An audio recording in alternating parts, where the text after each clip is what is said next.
Thanks for joining us inside the Dancer's Studio, where we bring listeners like you closer to the creative process. Inside the Dancer's Studio is a program of the National Center for Choreography at the University of Akron, as part of our Ideas in Motion initiative.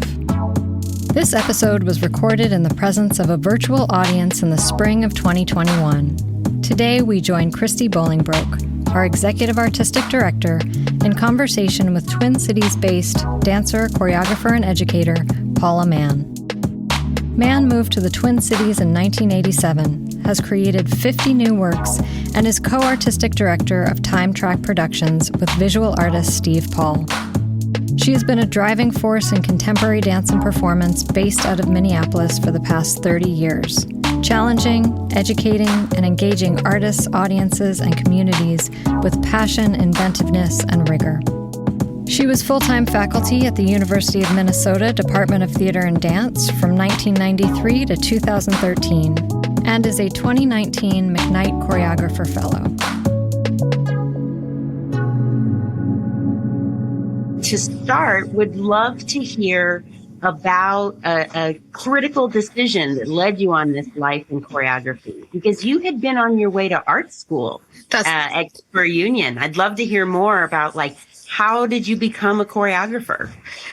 Well, I think I might have mentioned this to you before, but I did have an event when I was 15. I was living in a commune at that time. That's a long story, but I saw the Kent State University dance program. They had a show. I saw contemporary dance for the first time, and I had just enrolled in high school and was watching this performance, and it was like this sounds as corny as can be, but really like a lightning bolt struck me, and I thought, this is visual, this is spatial, this is musical. And I'm trying to put it into words, but it just came through I want to do this. I didn't know what choreography was. And as you say, I was drawing a lot and continued to draw through high school and be kind of an art room star in high school, if you can be that. And, but, dancing just kept taking over, more and more. And the physicality of it, I was just something, I really wasn't getting in art. I really wanted to learn to be a great dancer. That was my first thing, is I want to go to NYU and I want to, I want to master this, and so, yeah. Yeah, you had been accepted at Cooper Union, but at the last minute decided to go to NYU, New York University Tisch School of the Arts. And the rest is, shall they say, history. It's history. Sometimes I do wonder where my life would have gone if I went in that direction, because it's not an easy life to put your work out there and just funding and choreography and the whole, just even the artistic stress sometimes that you want to make something, is as great as you can. And so you're always working back and forth with yourself in that way. That's the creative process. But I really am. Being a dancer for me has just that's been the thing. As much as I love choreography, I just love dancing so much. Taking an idea, bringing it through with energy, understanding energy, and how that moves through our body. And it's just such a wonderful thing. And I don't really talk about this so much, but, it's been a great thing for me personally to be able to dance, and it's been meaningful I'm not even talking about audiences right now. I just mean on a personal level. It's been just wonderful. Oh, yes. Yeah. And so where do you start then? Does it start with the movement? Is drawing still a part of your creative practice? Have you picked up other tools? Some might call it inspiration. Where do you begin for when you have to manifest your own lightning bolts? I need some lightning bolts right here. It comes from all of those sources, but actually it starts in my body, but also in a conceptual way, if this is an evening length work, what is this about? So I do think about intention. I've been building this large scale work for the last year in my mind and then physicalizing it with some movement. But I know that's going to shift when I get into the space with dancers, and I know they will bring so much to it. I mean, I could not work without the people I work with. I'd be doing a lot of solos, which I've done. But, it's important to think about the overall intention in a way and bring it through that.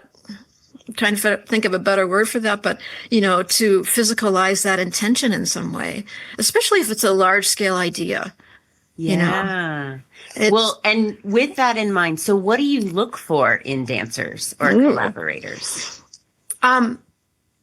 They have to be pretty flexible, and I don't mean that physically, although I'm not a choreographer who values being able to put your leg over your head. And I used to be able to do that, but I want them to be flexible in their consciousness and in their ability to shift from one idea to the next. And the other thing I would look for is also the ability to shift energy levels from one energy level to really understand contrast, the energy level contrast in their body. I hope this isn't getting too esoteric, but just the way they can shift back and forth, because I love that in movement. I love contrast and conflict to a certain degree. And really what it's getting at is the emotions that people are feeling. I mean, you can feel it now, what's happening now. And so it's a way of processing emotions through energy, and that comes out in the work, I think. So if a dancer can do that, it's fantastic.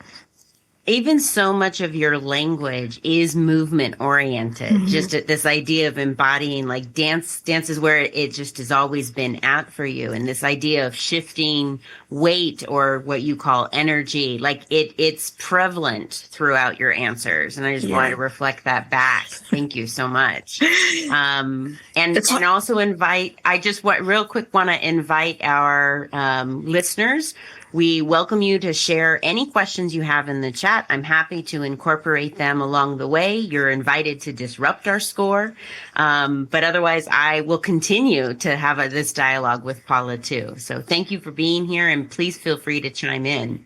Yeah, I love questions. Yeah, go ahead. I love that. So how do you name a dance work? And this is something that comes directly from some of our students who it's like, how do you navigate the creative process, which is not always linear, with very practical demands, right? Whether it's a grant or program copy, and you're like, I'm still making up the thing. I don't know what it's going to be called yet.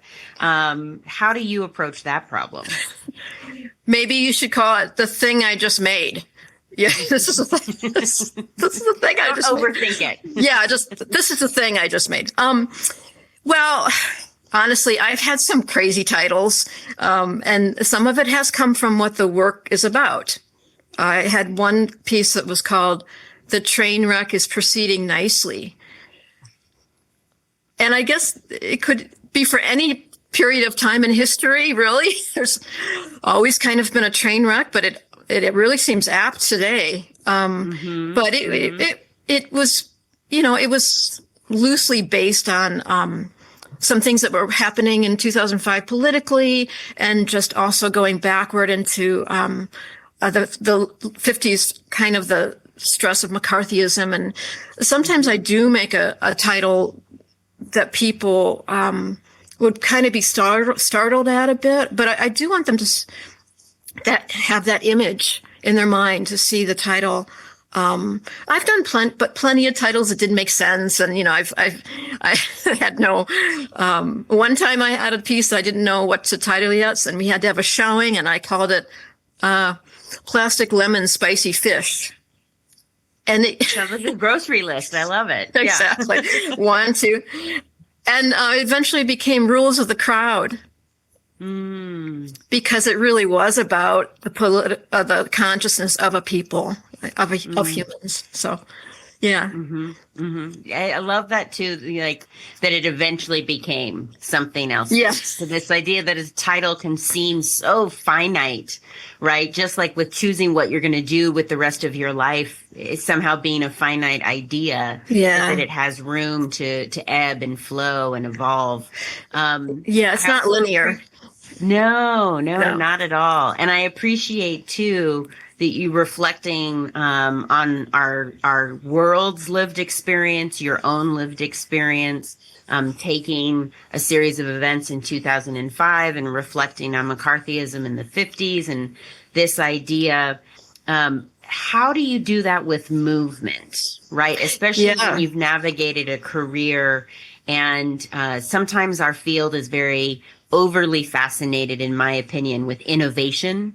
But then there's that strictly ballroom quote, there's no new steps. So this idea of like new movement, material, vocabulary, old vocabulary, how do you navigate that landscape? Well, there may not be any new steps, but there are new ways to do them. New approaches, but even I'm fascinated with what comes out of my body, and it is not always connected to my mind. It seems to have a thrust all of its own, and then I would reflect on it and change it. But so I do like the fact that my body is continuing to generate movement. That makes me happy more on a personal level. Like, I can. It's like drawing. I can take a pencil or a pen and just put it to paper and something comes out and I don't have to think about it. And that's because I've been drawing since I was 2 or 3. And, but with movement, I also feel that way, that whatever comes out of me has some validity. Then I might shape it a bit and think about it. But that's why improv is so great, because what comes through, comes through. And that you have to not only honor that, but, reflect on it. And is this movement filling the ideas of this work, fulfilling the ideas of the work? Or, because I know if you take a specific subject and put it in front of an audience and the audience will look at it and go, well, I didn't get that at all from that movement. That was not happening for me. But at the same time, I think that's the trick with movement. You kind of have to honor it and look at it. But I was going to say too, Christy, that I think you get across an intention through the heart, through emotions for an audience. I want my audience. I would love the audience to be feeling something. I mean, then they always are, but the mind-heart connection. Hopefully, that's resonating with them, and so through energy, that whole energy construct. You can get at emotions. You can get at dynamics. You can get at all kinds of emotions. And sometimes they're all together. And sometimes you can pick them apart. And, it's very complex in a way. But then it's something that happens naturally. I hope that made sense. Well, you have to feel it. You can't overanalyze it. But I want to follow up and reflect also. You said that you're not necessarily a choreographer that values the leg over the head, the virtuosity of that. And I think that's something that changes over time and so I'd invite you to share, how would you define virtuosity in dance based on where you are now? Virtuosity is being able to work on multiple levels, or we call it platforms, multiple levels, like emotional. I understand this idea, mental, not that they're separate, but, I get this. I can get this in my heart. I can feel this. To me, that'd probably be the number one. I can feel this movement.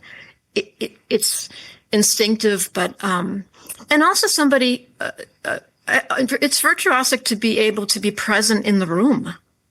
Actually, just to be, I can feel, I'm pretty sensitive to people and dancers, and I can feel when a dancer is off, is having a bad day. I kind of know it immediately, and they know it too. And it's just amazing how you can build a group consciousness like that. But that would be virtuosic, to be part of a group, all the things you want to portray on stage or in some format. that would be virtuosic to me. I mean, but they also have to be able to able to use their body as a vehicle for this. Almost like you have to be kind of clear in a way. Mm-hmm. So I mean, while I actually love technique, I mean, who knows? There's so many different kinds of techniques, and I like to be open to that. Well, that idea of complexity, but also clarity, it makes me think about, in other creative mediums, maybe the literary arts, it's not just about you've got a big vocabulary. Can you also use big words to get an idea clearly across? Oh, it's so true, yeah. Right. Whereas in dance, if it's the flexibility or the 32 fuetes at center stage, but opening our minds and bodies up to different, possibilities of virtuosity is one of the reasons that I love to unpack that question a little bit. I mean, I'm totally a geek about being able to do 32 fortes, and I used to do a few, so I know what that entails. But it's not. My work isn't about showing that. It's not showing. It's really trying to get the dancers and the audience to connect and have the audience be in a piece and not show it. I don't know if that makes any sense, but it's as much as I'd love to see people do that, because it is really hard. It's really hard. Mm-hmm. But it's not so much what I want to focus on right now. Yeah. So I'm curious, because one of the things that's been appealing about our lunchtime talks is we have several dance students and dance community members, but anyone who has lived a creative life. What do you do when it's not working, when you find yourself in a rut and yet you're still working against a deadline? Oh, yeah. I'm thinking back to me. Quite a few times, especially if a certain part isn't working and you have other things and holding in the balance, and we know that this is not happening. I need to find another solution to this. I mean, I think I would have given you a different answer 15 years ago, because I actually pushed through a lot of those things and kind of powered through it. But now, actually, I would just let it go for a while. Just let it go and see what came. Because I don't know if pushing at a door that's not going to open is really, maybe you just want to I think that's the value of being a little bit older, is you just kind of, okay, I'm just going to let this go for a while. I think then your mind starts to churn on something in a different way. And this is what drawing does for me, because as I'm drawing, and I draw things that kind of move around a page, my brain can do a lot of different things, and I end up coming up with ideas. Same with movement improv, but a little different. But it's maybe just don't push. Because maybe you're missing the fact that door is a pull. That's right. And when we're pushing so hard, it opens the other direction. Oh, there you are. And an idea, I swear an idea will come. Something will happen. Well, that's what the creative practice can feel like a lot. Yeah. Right. Like it is work, but it also is not predictable. Right. The way a lot of other jobs or work may be sometimes. So much. It can be crazy that way. Yeah. It's not predictable. And you're kind of asking yourself, well, what's going on here? Why isn't this working? And yeah. Mm-hmm. Yeah. So I want to pick on something, because I got to see a small work in process of solo that you'd been developing recently. And I was fascinated by the sound score. Like, where in your own practice does sound begin to incorporate itself? And how do you dance or make in relationship to sound? Well, if it's what I'm thinking, that you might have seen that came at the end. I just generally don't use sound until a little bit later in the process. Not.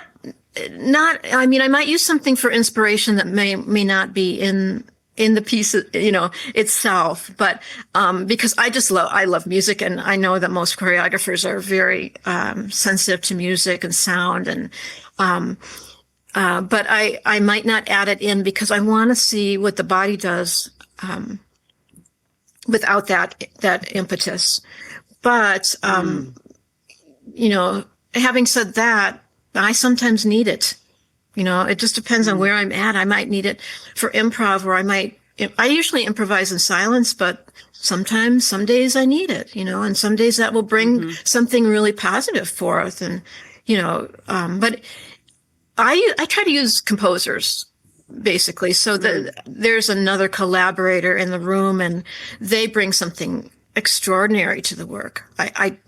Because I do think audiences hear music before they are visually understanding what's happening, or it's just, the music is the sound. And so when working with a composer, I feel like there's that collaborative energy, and they're bringing their ideas to the forefront there, and it's, I'm so grateful for to be able to work with composers. Yeah. It also kind of drops additional puzzle pieces into place, because when you talk about the audience and the mind, heart, feeling connection, the thinking connection, what are you seeing? What are you feeling? And what are you hearing? Like, that's the element of sound. It is not about making something that's an object for the audience separately to relate to, but it sounds like they're all invitations to how they might engage too. I love that. Yeah, community. I mean, I think building a piece is like building a little community.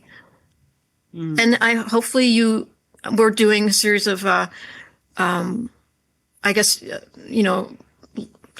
workshops, or they would be more showings that invited the audience to participate. Some simple things. A lot of audiences don't want to do that. I understand that. But these would be very low-key events. They're not performative in that way. They're just, I want to show you this thing we've been making. And I want perhaps to get some feedback, and also maybe have you participate in this in some way. And we, speaking of community, got a great question from our online community, who also wanted to hear more. So you went to NYU, Tish. At one point in your career and experience, you moved to the Twin Cities. How has living and working in the Twin Cities influenced your creative practice? Well, I'm very grateful to the Twin Cities community for accepting me back then. There is a stereotype about the Midwest. I find that presenters are still kind of in that mode a little bit, even though I work in Minneapolis. Which way? And the Walker is here, which is a phenomenal presenting organization. But, we have an Arts Midwest here, and they, do a tour around it Midwest. And, but I think there's still, a thought about New York being really the place to be.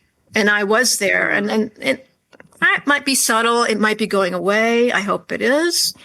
But also I was in Europe, and they really couldn't have given anything. I was going to say, they could not have cared about, in fact, another, we got some gruff, I guess, some angst about us being from Minneapolis. They just thought that was the most hysterical thing, that we weren't from New York and we were in Europe. We were from somewhere they hadn't actually heard of. So all these places get sort of insular, and you try to, say, the people in this place are like this. That's not true. It's very varied.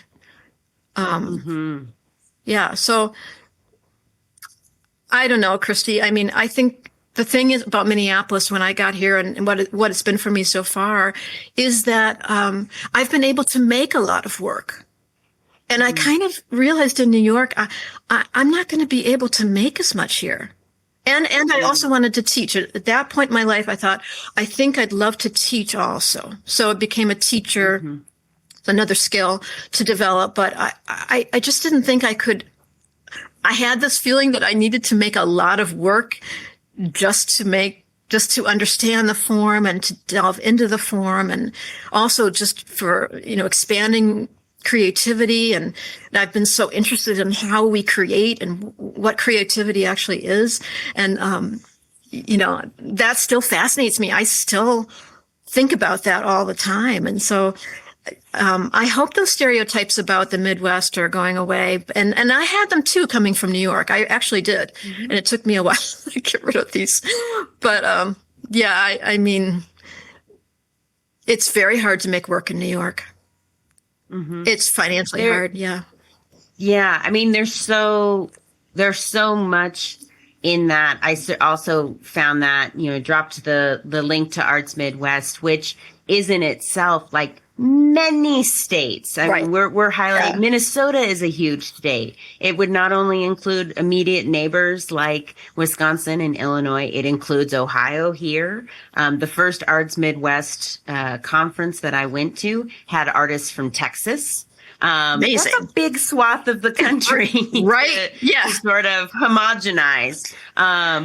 If there's anything that we, in addition, we've learned lots of things, hopefully let go of lots of things during 2020 and COVID times.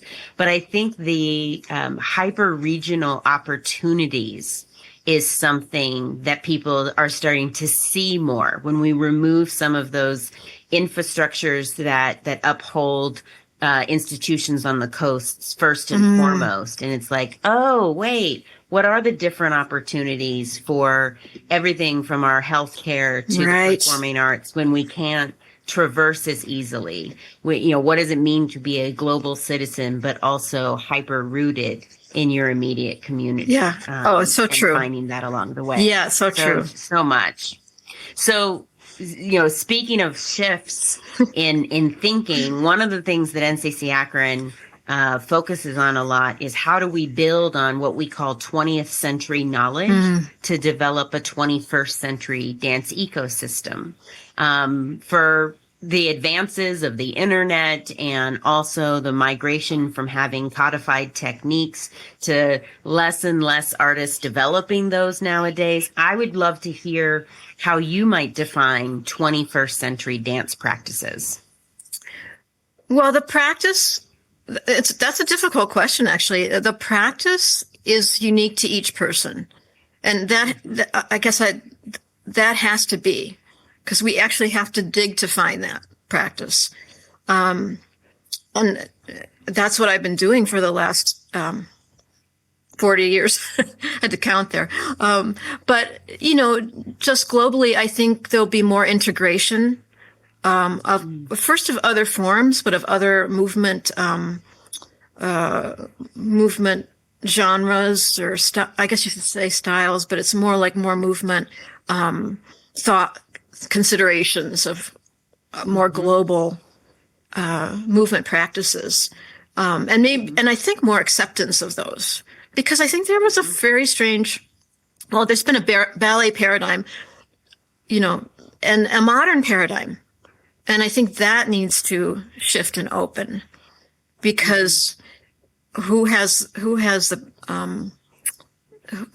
right to hold on to those paradigms? So I think it's a complicated thing in my brain, but and the curiosity that I'm hearing it invites, like recognizing that those have been shortcomings or blind spots in our field. There definitely is that moment of reckoning that we didn't need 2020 to start it, but it has elevated and highlighted that conversation. Definitely, yeah. So now people are really going, like, whereas I experienced in the 90s, I would say that it was a little bit more politically correct tokenism, where, I remember there was like a fusion flamenco class in my college curriculum. Whereas now I feel we're trying to make more space and say, tell me more about your art form. How much of it's rooted in identity? how do you relate to other forms and processing through that too? Totally. Yeah, I'm following what you're laying down, and I also appreciate how much you emphasize, like, it means something different to you, the way it'll mean something different to, another artist and another artist after that, and that space for more individualized approaches is an interesting one for us to look at if we are to also be a ecosystem that is supported by the industry of the art form. I think it's a global idea about the power of the individual, yet we need to bring together a community. So there's sort of a dichotomy there, but it has to be worked out because we know that we are unique in that. Mm-hmm. Yeah, for sure. So, one last question, because we do have lots of students, but some are in dance, some may be in the literary arts or in music. And just also as the individuals trying to navigate their path in this world. I am curious if you might share a piece of advice for navigating a creative career. This could be something that you received at some point in your 40 plus years and would mind passing that forward, or you can make one up. And as far as what you might share, what kind of advice would you offer for anyone trying to navigate a creative career? Well, I mean, this is what I have done, is to just focus on my own process in those times where I think when nothing is happening exteriorly on the outside, I would focus on the process within and try to continue creating and developing, because it's a muscle. I mean, it's a way. I think it's a muscle, but it's a way of continuing to work. I mean, I think that's what people are navigating in this. There's funding issues. There's connecting with people, other human beings. But in times like this, I think it's just good to understand your own process or to dig into it. You may not understand it for a while, or you may come to something, but dig into your own unique creative process and stay with it, and you stay with it. I mean, I'm just a very stubborn person.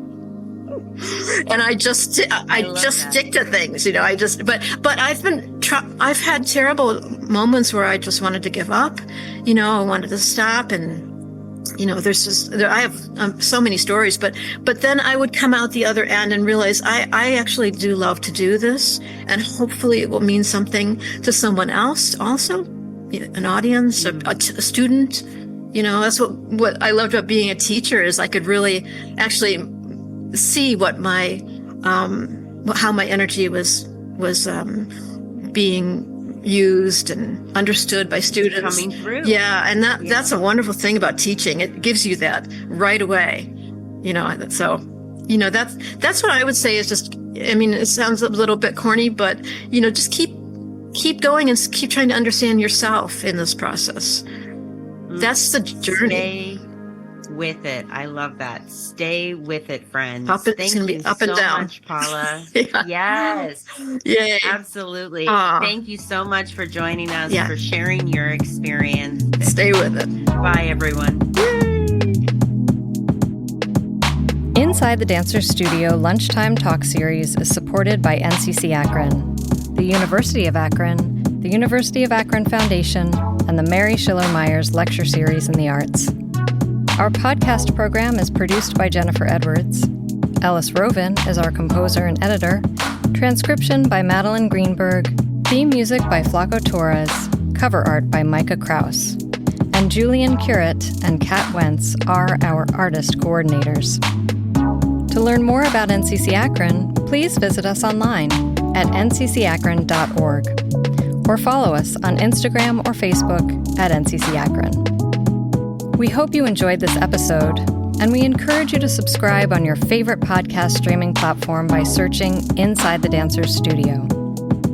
Thank you for listening, and stay curious.